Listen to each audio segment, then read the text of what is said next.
Assalamualaikum warahmatullahi wabarakatuh. Kembali lagi di kelas saya, kelas PPKN. Untuk 6 bulan ke depan kita akan membahas beberapa materi. Yang pertama yaitu bab 1, memahami kedudukan dan fungsi Pancasila. Yang A, arti kedudukan dan fungsi Pancasila, kemudian ada makna Pancasila sebagai dasar negara dan pandangan hidup. Dan C, menyadari pentingnya kedudukan dan fungsi Pancasila dalam kehidupan bernegara.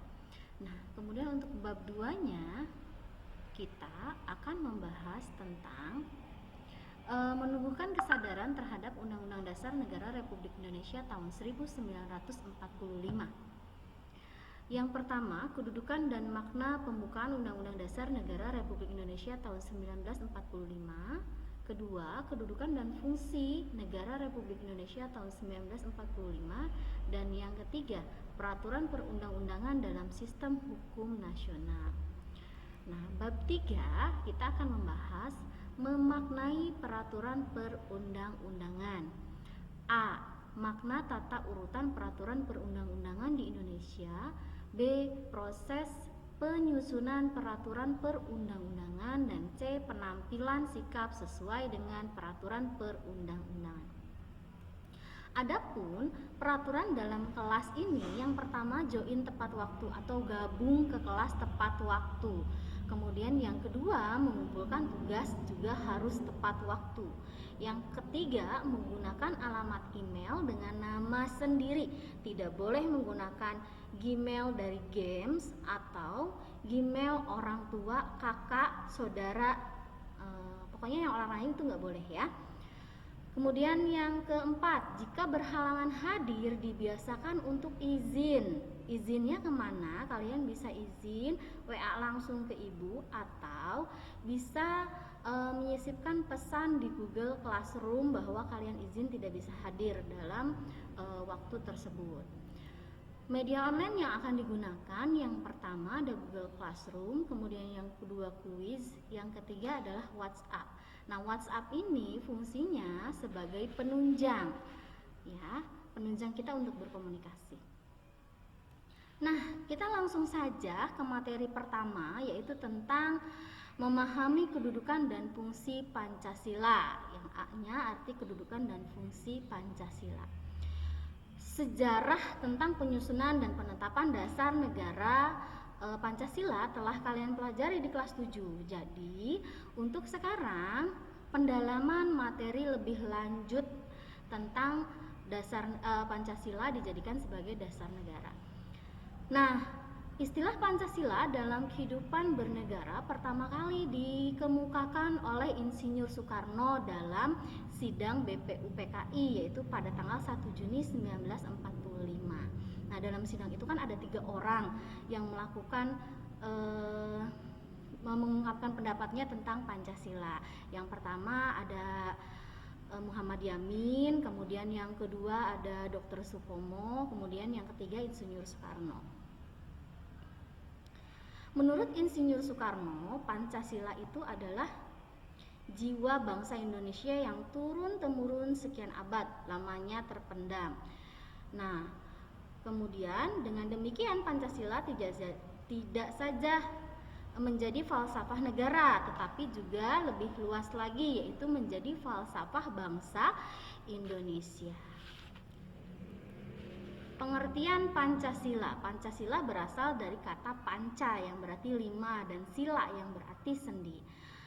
Artinya, Pancasila merupakan 5 dasar yang berisi pedoman atau aturan tentang tingkah laku yang penting dan baik. Nah, jadi ada 5 ya, ada 5 dasar yang berisi tentang pedoman atau aturan.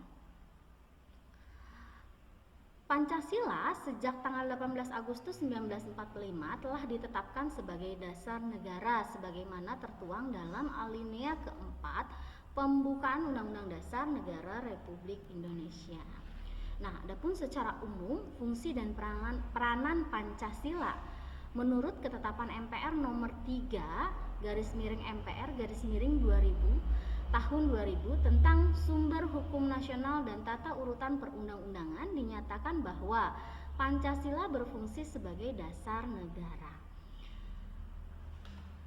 Nah, hal ini mengandung maksud bahwa Pancasila digunakan sebagai dasar untuk mengatur penyelenggaraan negara, meliputi bidang ideologi, politik, ekonomi, sosial, budaya, dan pertahanan keamanan. Nah, kemudian fungsi dan peranan Pancasila itu ada apa saja? Ada sekitar 7 fungsi. Yang pertama, Pancasila sebagai jiwa bangsa Indonesia. Nah, jadi kalau jiwa bangsa Indonesia artinya Pancasila harus tetap hidup dalam jiwa kita sebagai bangsa.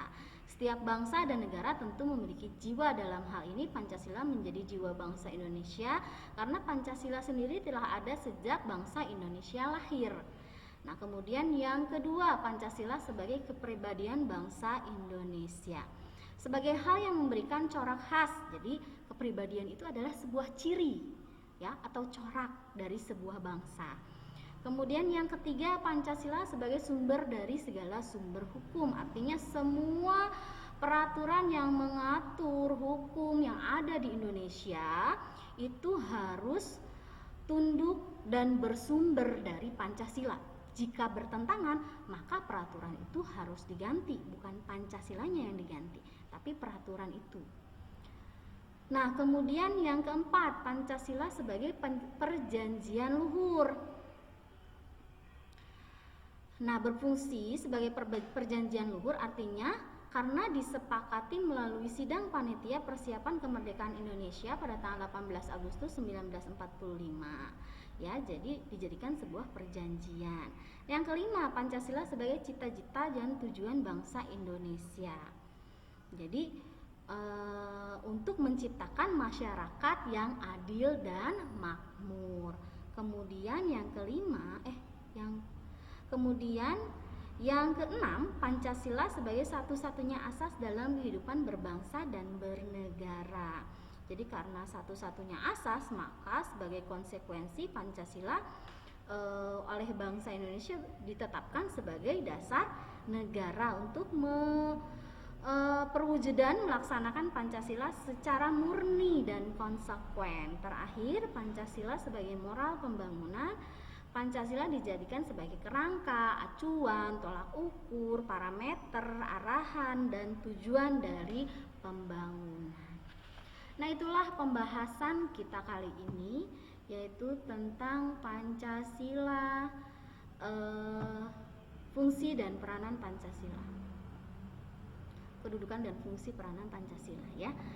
Sekian dari saya, terima kasih. Kurang lebihnya mohon maaf. Wassalamualaikum warahmatullahi wabarakatuh.